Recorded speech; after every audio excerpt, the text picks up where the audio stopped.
أهلا بكم مشاهدينا الكرام في هذه النشرة الإخبارية المفصلة، وهذا أبرز عنوانها: استنفار خطير بمستشفى مغربي قبل قليل. قبل ما نبدأ في التفاصيل ما تنسوش من الفيديو وتشتركوا في القناة باش يوصلكم دائما كل جديد.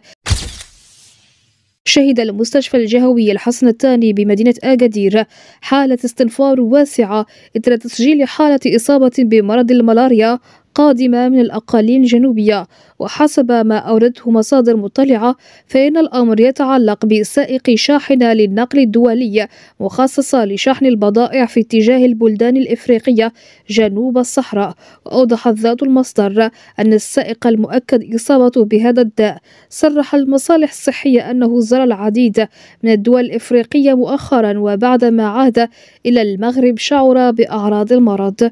ووفق المصادر نفسها فقد توجه المعني بالأمر بداية لمستشفى قلميم قبل أن يتم توجيهه على وجه السرعة صوب المركز الاستشفائي بأكادير لإخضاعه للبروتوكول الصحي المعمول به في هذا الإطار.